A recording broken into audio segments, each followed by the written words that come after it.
Assalamualaikum warahmatullahi wabarakatuh. Kami dari kelompok 5 akan membacakan hasil presentasi kami. Sebelumnya, perkenalkan saya Zaki Hayar Rahmanta. Saya Muhammad Yuzandi. Saya Muhammad Fatan. Saya Muhammad Andio Putra. Saya Zakir Fadli Mufid. Saya Nurul Sabnianto. Pada kali ini saya akan membacakan presentasi bab 5 yang berjudul Teorema dan Teknik Analisis. Lanjut, Tuan. Sebelumnya ada 5 pembahasan yang bakal kami bahas, yaitu 1. Konversi sumber, 2. Teorema superposisi, 3. Thevenin dan Norton, 4. Teorema perpindahan daya maksimum, dan 5. Konversi delta Y atau Pi. 1. Konversi sumber. Apa itu konversi sumber? Sumber tegangan tidak dapat menghasilkan arus tak terbatas dan sumber arus tidak dapat menghasilkan tegangan tak terbatas. Cara sederhana untuk menciptakan model yang lebih akurat bagi sumber-sumber independen adalah dengan memasukkan hambatan internal. Baik. 2. Teorema superposisi.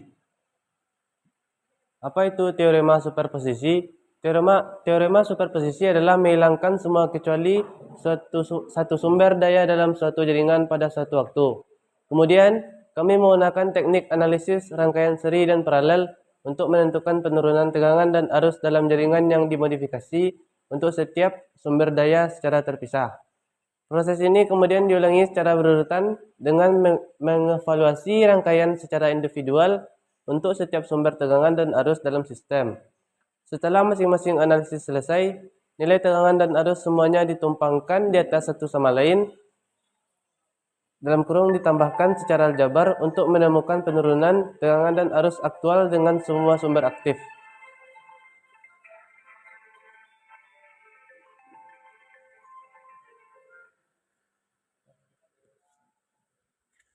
Tiga, Thevenin dan Norton.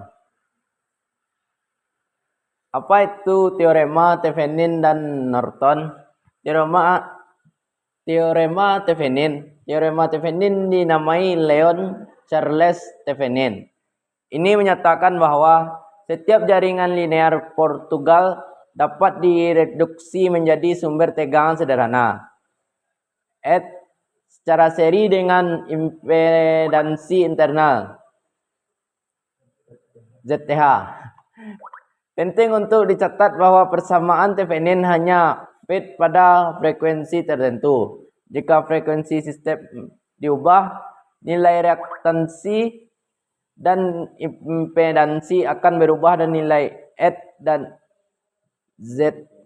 ZTH yang dihasilkan akan berubah. Akibatnya, ekuivalen ini umumnya tidak sesuai untuk rangkaian yang menggunakan banyak sumber dengan frekuensi berbeda. Teorema Norton. Teorema Norton adalah salah satu teorema yang berguna untuk analisis rangkaian listrik.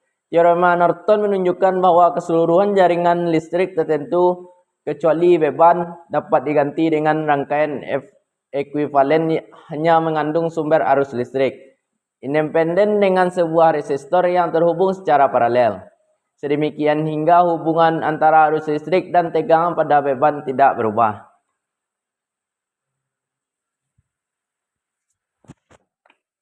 Teorema perpindahan daya maksimum.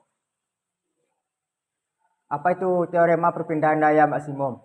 Teorema perpindahan daya maksimum bukanlah alat analisis melainkan bantuan untuk desain sistem. Sederhananya, jumlah daya maksimum akan dihamburkan oleh resistansi beban ketika resistansi beban tersebut sama dengan resistansi Thevenin atau Norton dari jaringan yang menyuplai daya. Jika resistansi beban lebih rendah atau lebih tinggi dari resistansi Thevenin atau Norton jaringan sumber, daya yang dihamburkan akan kurang dari maksimum. 5. Konversi delta Y atau PT. Apa itu konversi delta Y atau PT? Transformasi Y delta dikenal dengan berbagai nama lain.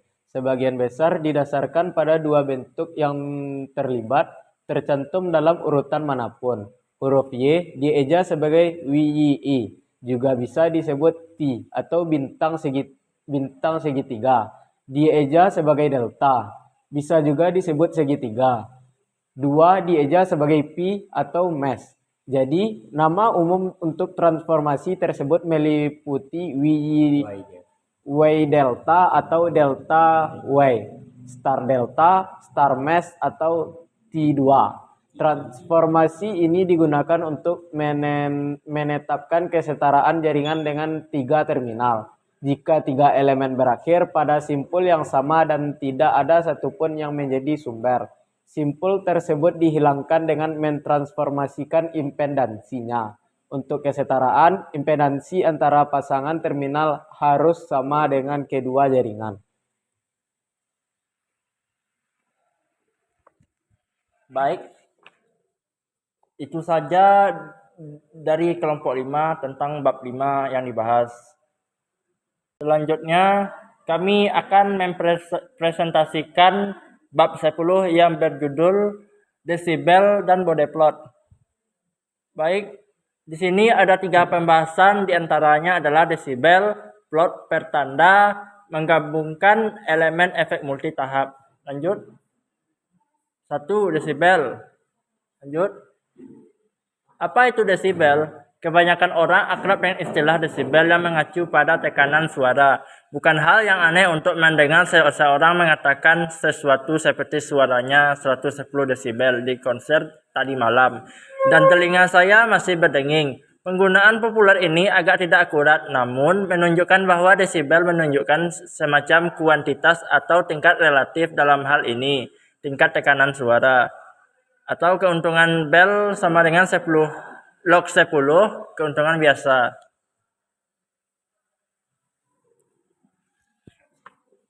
Dua, plot pertanda. Apa itu plot pertanda? Plot body adalah teknik prediksi respon grafis yang berguna untuk desain dan analisis rangkaian. Dinamai setelah Hendrik Wade Bode, seorang insinyur Amerika yang terkenal karena karyanya dalam teori sistem kendali dan telekomunikasi. Plot body pada kenyataannya adalah sepasang plot yang satu menggambarkan penguatan atau kehilangan sinyal suatu sistem versus frekuensi, sementara yang lainnya merinci fase rangkaian versus frekuensi. Kedua item ini sangat penting dalam desain sirkuit yang berperilaku baik dan optimal. Umumnya, plot body digambarkan dengan sumbu frekuensi logaritmik, sumbu penguatan desibel, dan sumbu fase dalam derajat. Pertama, mari kita lihat plot keuntungannya. Plot penguatan tipikal ditunjukkan pada gambar 10.4. Ingat, penguatan bisa berupa pecahan seperti halnya pembagi tenggangan. 3. Menggabungkan elemen efek multi tahap. Menggabungkan elemen efek multi tahap. Plot penguatan atau fase lengkap menggabungkan 3 elemen. 1. Respon midband. 2. Respon lead. Dan 3. Respon lag. Biasanya, desain tertentu akan berisi beberapa jaringan lead dan lag. Respon yang lengkap adalah penjumlahan dari respon individu. Oleh karena itu, penting untuk menemukan jaringan lead dan lag yang dominan. Ini adalah jaringan yang pertama-tama mempengaruhi respon midband. Untuk jaringan utama, yang dominan adalah yang memiliki FC tertinggi. Sebaliknya, jaringan lag yang dominan adalah jaringan dengan FC terendah. Sangat umum untuk memperkirakan respon sistem secara keseluruhan dengan menggambar segmen garis lurus.